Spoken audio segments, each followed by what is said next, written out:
Contacting schools, that is a really big thing for any sports.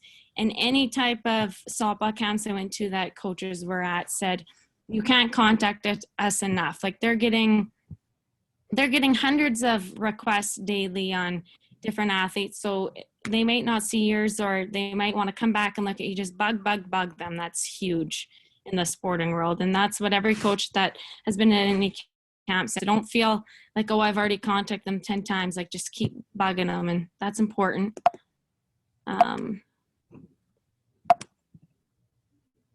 Traits and characteristics going in to be a student athlete that I think are super important. It's really important to be a team player.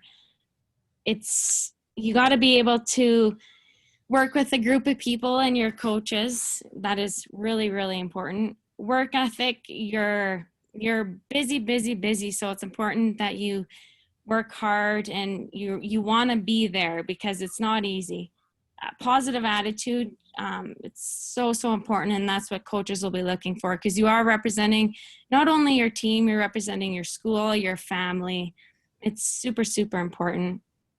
You have to be willing to adapt to change and willing to try new things. I know that's what a lot of coaches will say is you're taught one way to swing, you're taught one way to shoot like a basketball, you're taught one way to pass a volleyball, but when you go to a school, your coach is going to have this idea of what they think is successful, and you have to be willing to try new things. You can't be stuck in your own way, like, oh, this works for me.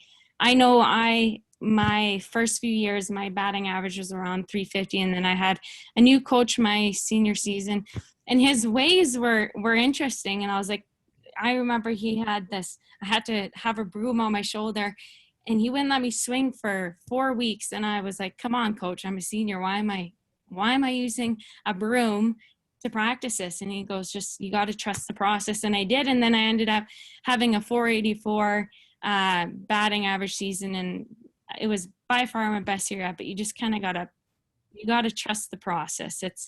And you got to be willing, you got to be adapting. Like, so say that I really wanted to go on as a shortstop, but I just didn't have the arm. There was girls that were stronger. So I went to second base, or say I want to go as a center fielder, and, they already have a key center fielder and it's just not going to work. Maybe third base is my spot. So you just kind of got to be willing to have an open mind. And that's fight through adversity. It is, there's definitely challenges. It's your training. I know I've trained like about 8 hours a day, and then I was taking 8 classes. So my teammates kind of had a schedule actually in my senior season of cooking for me, like cooking suppers, because I was so busy. I was running all over the place. So you got to be willing to make things work and fight through those tough times. And trainings at 6 a.m. A lot of athletes don't want to do that, but you got to go there, you got to train, and then you got to be ready to have a mind to do your classes for the day. And goal orientated is big. It's important to make goals and try and reach them. And it kind of keeps you going having those goals. Things to consider when picking a university is, finding a right fit for both you academically and athletically. You have to remember that school is first.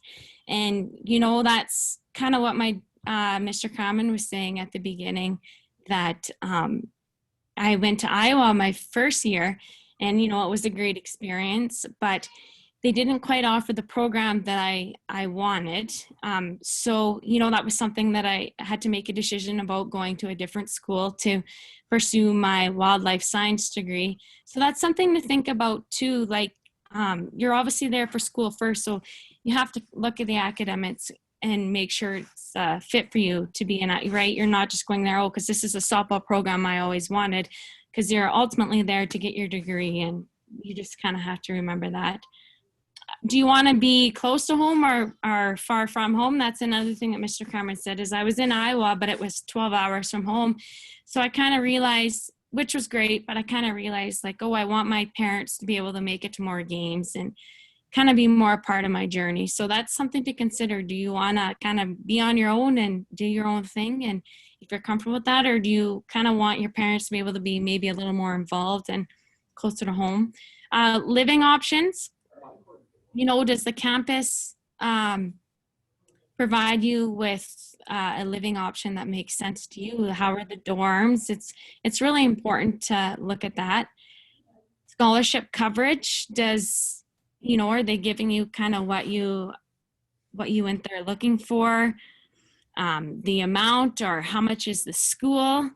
Even if they give you a fancy number and scholarship for the sport you're playing, is the school super expensive? And in the long run, it doesn't make sense. You kind of got to think about that. Do you want to go to a private or public university? Something to consider is the size.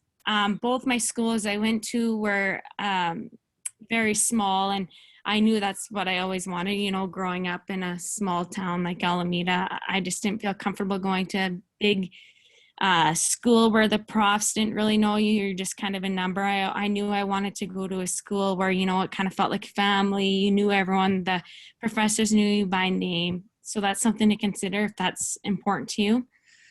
Does the team you're going to have similar goals?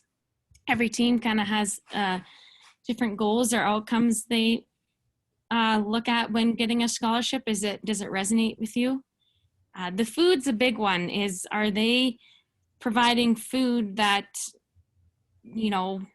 kind of fits with your needs? I know some universities really, really take pride in their food, and they put a lot of money towards what they're giving you, because that's where you'll eat all your meals. The first few years is in the cafeteria there at the school. And, do you want to go somewhere warm or cold? Do you want to go to Arizona for your school and pretty much be guaranteed all your games? Or where I went to North Dakota, where I was playing on football fields or indoors? It's kind of what you want to consider there too.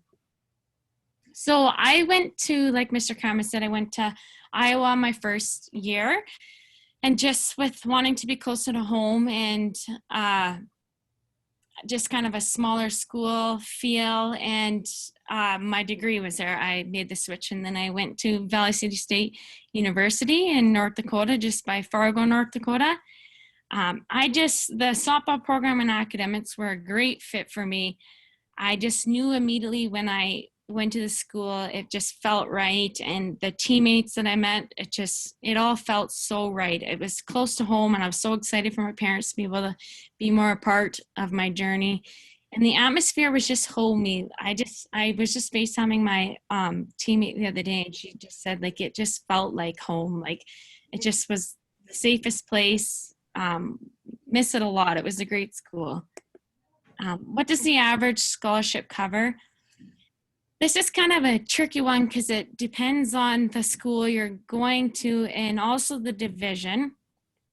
I went to an NAIA school, and the coaches are given a certain amount of money, and they kind of decide where the money goes. So a lot of my teammates, they actually didn't even have a scholarship, but they still played. So that's something to keep in mind.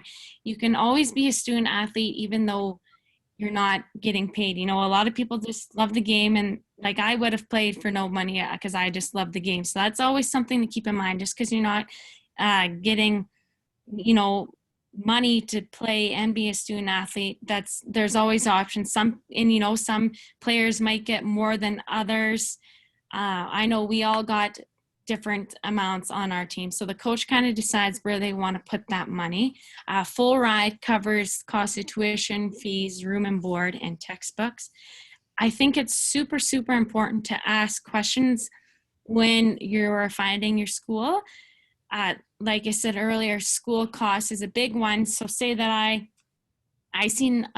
went to another school and they offered me a way bigger number than Valley did, but the schooling itself was way more expensive. It was a private school. So in the long run, the Valley option was cheaper, but it seemed really flashy, the first school, because they did offer me way more, but the room and board and the tuition itself was way more expensive. So it's very important to ask those type of questions and do your research that way. And I think it's important to ask if your scholarship can increase. If you have a really good freshman year, you can talk to your coach and say, I felt like I had a really good year. Like, could I get more, like, can my scholarship increase as I go on? So it's really important to communicate with your coach about that. Some challenges and stressors, I kind of smile at this because I was literally that girl on the clock.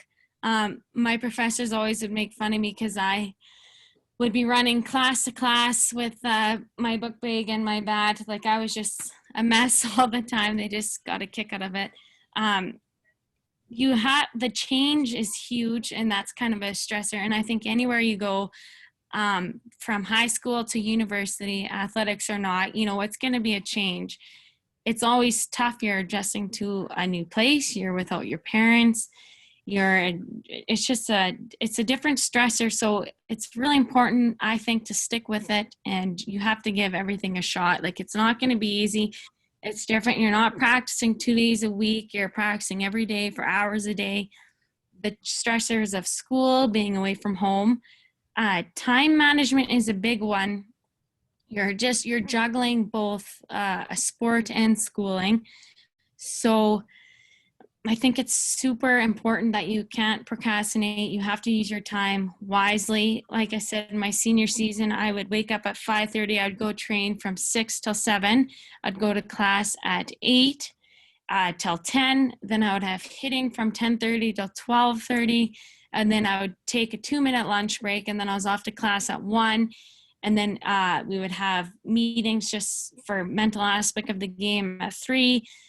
And then class from 4 to 5. And then I would have infield practice. Like, I had no time, but if you use it wisely, it's totally manageable. Like I said, time management, juggling both. You're not just going there for schooling. You have another thing that you have to focus on, but just to remember that school's first. That's really important. It is very important, because if you don't get good grades, then you will be cut off the team or sat for a period of time. It's super important. The mental aspect of the game is stressful. You're training so hard. If you don't have a good few games, it can be stressful on a person and hard to focus in class sometimes, especially with softball and baseball. You're considered an amazing player if you fail 7 out of 10 times. So you got to learn to kind of flip the switch, going from, your game. Say you have a bad game, it's important to, okay, now I'm in class, now I have to focus. And that's within any sport. You can't kind of dwell. So it's a challenge, but it's totally doable. And I kind of just have dropouts here. It's just like school, teachers try and, I hate to be brutally honest, but they try and wean you out when you go to university. They want to see if you can do it. And that's kind of the same as softball. They're going to push you, and you kind of just got to be mentally tough. Rewards and benefits. These are 2 of my best friends. I'm actually getting married here in August, and they're my maid of honor and bridesmaid. So that's a reward. Like, sorry about that. Oh, how do I go back here? Okay. It's kind of covering what I have there, but that's obviously a reward about being a student athlete, is kind of when you go to the school, you already have a family kind of with your teammates, and they're still my absolute best friends today. You learn to be a team player, which is so important, I think, in life, because once university is over, you're going to go to your careers, and you learn how to work with other people in your workforce. It's just so important to give you those people skills, like, working with a teammate. This was my third baseman and shortstop, and we had to do a lot of double plays and stuff, and it's just kind of cool. You learn how to build that bond, and you do that in work. You learn how to work with other people, and it's just so important. You learn how to be a multitasker, juggling athletic and school. You learn how to make it work, and that's so important when you get out and find your job too. You learn to overcome challenges. It's a commitment. You stick with tasks even when difficult, and kind of those are all points, but kind of what I'm like leaning towards for all of these is that you're going to carry so many of these skills later on to your life, when you have a family and when you get into the workforce. I have a 10-month-old baby, and you learn how to, I've learned how to stick through adversity with the challenges we've had. And you just carry in all of these things later on in your life, and it's just so important. Best part of schools and softball, this is kind of what I took from it. And these are my teammates here in Iowa in the top one, and they came to cheer me on when I was a Viking. And then these are all my teammates down here. We were at a wedding. So, just from coming from a small school, I just met my best friends, and I was just, so close with everyone in the program. It was just awesome. The professors knew me by name. I'd literally go have coffee with them and look for birds out of their window. Like, you just become so close, when it's a small school. They just know you by name, and it's quite the thing. Best thing about small school for me was the learning experience. My degree was wildlife science, and so we did a lot of hands-on stuff. We were banning ducks and seeding rivers, and it was just amazing. Everything was hands-on. We did bird surveys, and that's kind of what I do now in my career. So it's really cool. Like I said, I felt like I had a huge family in Valley City. You're just being from a small knit community, you just know everyone, and it's just so incredible. I said teammates are everything. Your best friends still today. There's pictures of us. It's really the best years of your life being in university. I know my dad always told me that when I was struggling, but now that I look back, it's an incredible time. So you got to enjoy the ride, even if it has its struggles. And I just said, I couldn't imagine not being a student athlete. I just loved that bond immediately with your team. And I loved the busyness and the multitasking. It was all just a really good experience for me. School and life balance. I say here, 2 things to focus on. Was nice when you needed a break. So that's something to think about. When you just overdo one thing, like you're like, oh, I studied 6 hours today, I just overdid it. Or like, oh, I just, I played 2 games, like tired. It's kind of nice to think about, like, say that I had a rough day in the classroom, I'd go do BP with the girls. It's kind of nice to have a release, like 2 things to juggle. Just something else to focus on than just, class or a big test, or, go do grounders with the girls. Like that was really nice and helped me a lot too with finding balance in it. I just tried not to overdo one of the things too much. It's easy to get lost in the busyness of things. I'm first to admit I didn't slow down, and I definitely should have. Sometimes I got burnt out. So just take care of yourself when, either you're just a student or a student athlete. It's just super important to, take that time to yourself, meditate, do whatever you got to do to kind of reset yourself. For me, it was really important to make trips home and see my family. That was kind of a nice little balance. It was a break for me on the weekend. If I could get away, it was really busy, or they would come see me. Time management is a must. For balance, and that's kind of what I said in the first thing. It's good to kind of separate your time, and obviously school is always first, but it is important to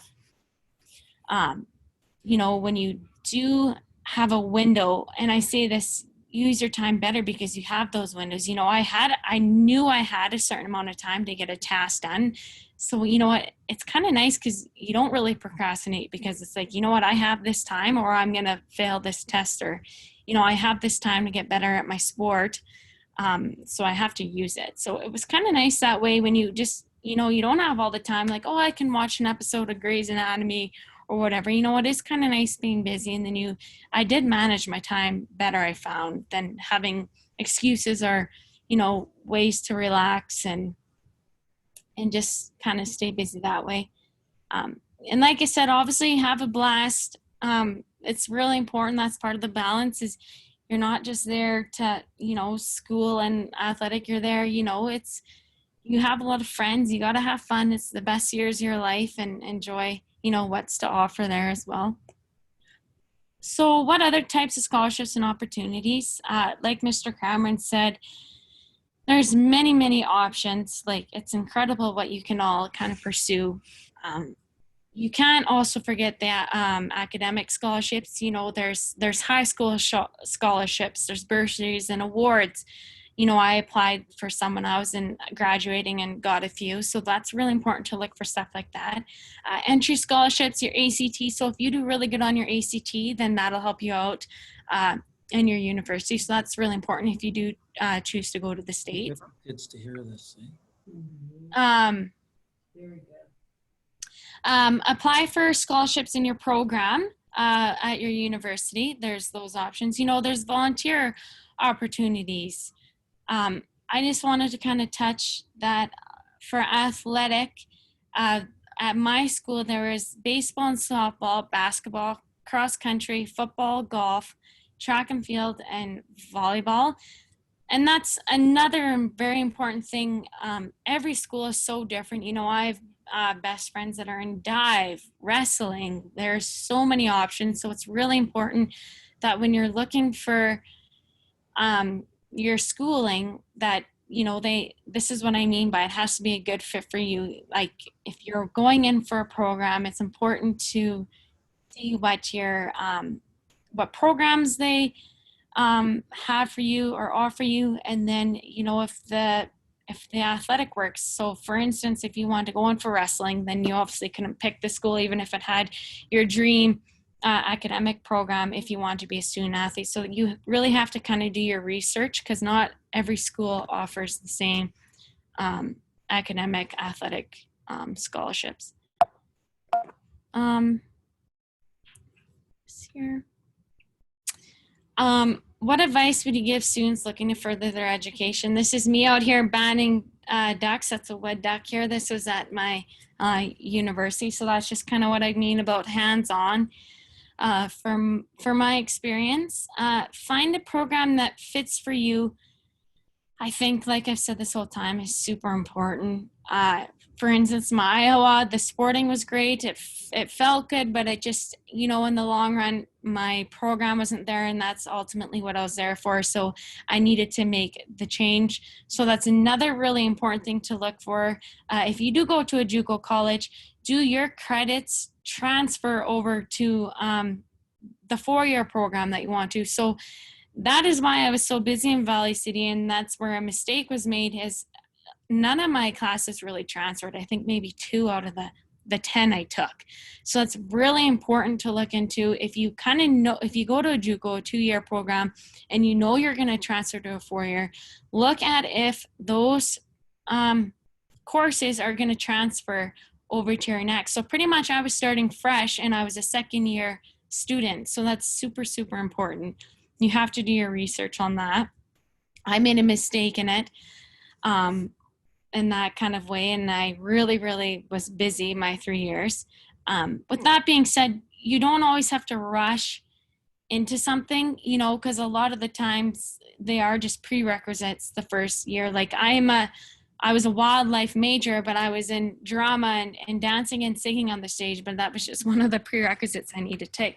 So also, you don't always have to pick what you want to do right away, because, you know, not everyone knows. Like I knew in grade 6, but not everyone knows. So that's another thing. Don't always feel rushed, but do make sure your classes can transfer over. I think it's important to be passionate about what you do. I always knew I wanted to be a student athlete, and I was always so passionate about my schooling and my softball. So that just really helped me carry along my way. Set goals for yourself. Do you want to be, you know, 80% above average? Do you know what's important to you? Do you want to be an All-American? Like those are things to, you know, to make you work hard and get to. And that's kind of what I have here. So I think anything in life, you always got to work hard and be positive about what you're doing. So I think that's important. And then I just have a Q&A here. So, Mr. Cram, can you hear me? Yeah, there you are. Yes. Hi, Katie. Well, Katie, thanks so much for just going over your journey with the softball and with your schooling. And again, I just want to say that there is so much money out there and so many companies and whether it be in agriculture, whether it be in oil, whether it be in music, whether it be in drama, whether it be art, that are looking for students. Every student has a special talent out there. And to really look deep into this and look for some options. And as you mentioned, just pick something that you're passionate about or try. Because in asking you a question, did you see many students drop out? Because I know of many students personally that I've taught have dropped out of university and changed course. Did you notice that too? Yeah, a lot. And a lot of teammates to the first year, you would notice a lot of dropouts as well. Hi, Katie. This is Gord Heidel from the Industry Education Council in Regina. Yeah. You said a DUGO. I was trying to understand that. Yeah, so that is a 2-year athletic scholarship / program. So that's what I was in Iowa. Uh-huh. And it's just a 2-year program, and then you go on to finish your degree / university at a 4-year program. So that's why I said it's really important to make sure when you do take classes that they can transfer over, because that's kind of where I got a little messed up, is I didn't really do that research, and now I know it's important to make sure those classes can transfer over and those 2 years counted, so then you can finish out your 2-year to 4-year program.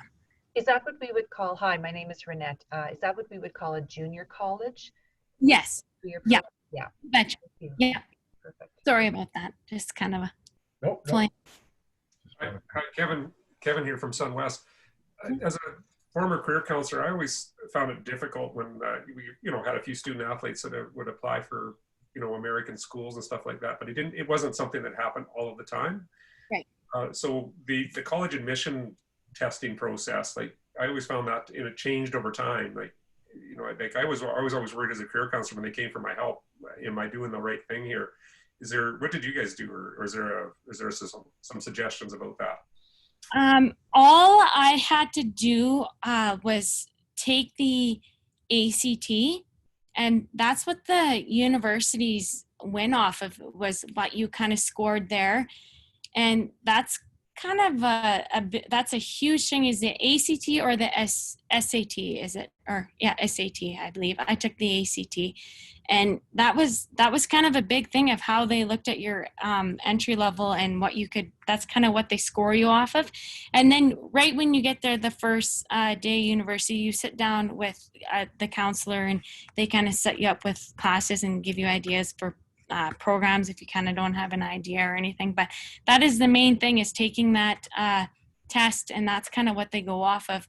And I was just talking to my teammate, and she scored super, super well in her ACT, and she got many, many scholarships within her program at Valley City. So that's kind of the main thing. How did you write that ACT though? That was my concern. Sorry. I wasn't sure how to help the students. Was I doing it the right thing, or it's online now, I believe, and everything, but. Right. Yeah. My parents and we just Googled test dates, and I went to Regina to take mine, and you just applied for it, and then you just I just brought my license, and they just register you in, and you take it, and then they send you your test scores. And just to clarify, you can take it more than once. Like, you can take it as many times until you're happy with your score. But that was just an online process of applying for it. And then I went to Regina to take mine. And I don't even think it needs to be at a university. As long as it's monitored, they kind of have certain places. And I'm not sure what they'd be doing with COVID right now. Like you said, if it's online or. But. No, thank you. Do they prefer the ACT over the SAT, or is it basically whatever the student chooses to write? What would you recommend students when they're considering either or? Right, that's a good question. My school wanted the ACT, and you know what? I don't even know why, but that was the one that they preferred. And that's maybe a good thing. That's a good thing you mentioned that, because that's maybe a good question to ask the school. when you're applying is if what suits that school best, because every school is different. So that's a really good point, is when you are applying, make sure you ask what they would prefer. That's good. Thank you. Katie, did you have a teacher champion that helped you to get that scholarship to the States? So I went to a camp in Regina, one of the softball camps, and there was scouts there. And pretty much what it was he just approached me and asked if I'd be interested in coming and visiting their school. So that's what I did for that. And then since I really had no other scouting options, that's when the video came in handy, as I made a little video with my dad and I sent it out to a ton of schools, and a lot got back to me. Those are super important, those videos. So that's kind of how I went on to my next step, is the video. But my first was a little easier because I was at a camp and I knew there was going to be scouts there. And that was my coach that let us know about that camp. I had a coach that was really good at organizing and letting us know. So if you kind of don't have a coach that does that, it's important to look online, camps near you, type that in, and it kind of gives you those options. So I was lucky to have that softball camp to meet coaches, and lucky to kind of get my foot in the door that way. And then the next step, I did that video, and that was really, really helpful to be able to send, because like I said, coaches can't be everywhere at once. It's just too much ground to cover, and there's so many eager athletes. So it's important to make those videos and send them out to coaches. That's what I figured, Katie. Thank you very much. This was an awesome presentation. Thank you very much on behalf of the Industry Education Council. Yeah. I'll turn it over to you and Jeff, or if there's any more questions. I'd just like to mention really quick that for the students out there and for the parents, a lot of people get caught up in, and I've heard it over and over, Div 1 schools, and students will go to a Div 1 school and then they end up quitting, and it isn't what they expected. And I really didn't know the difference, and I had it explained to me when I was down there in Iowa. Katie was at a Div 2 school, and they explained it's all deals with scholarship money and how much that they can actually spend. And there were several Div 1 schools I know out of Kansas and Texas, but they didn't really have what she wanted to take with the environmental science. And the JUCO that she mentioned, which is a junior college, by the way, junior colleges get interpreted as, well, maybe they're not that good. However, in her first year in Iowa, there were 3 male student athletes with hardball that, you know, that they can go on. There is a league, and they actually got drafted to the MLB. And Jose Batista, for all you Blue Jay fans out there, he was at a junior college. The list goes on and on and on. And so the athletics is very, very good, and all over actually, and the quality of coaching. And I mean, I was just blown away by, number one, someone doing all of their laundry and hanging it up and in their lockers, and the way they were taken care of. But again, I just want to stress, there are so many scholarships out there. If you have a love for cattle, I will say that again, because, you know, Saskatchewan there's a lot of cattle, agriculture, just so much, arts, music. Check it out and find something that you really love, and go for it. Mm-hmm. Yeah, really well said. So, but anyhow, Katie, I'd just like to say thanks on behalf of the RDIEC, and thank you for everyone else for tuning in. And it was just a very good presentation, as Gord said, and very well spoken. And take care, and we'll let you get back to baby there. And thank you so much for joining us here today. Thanks for having me.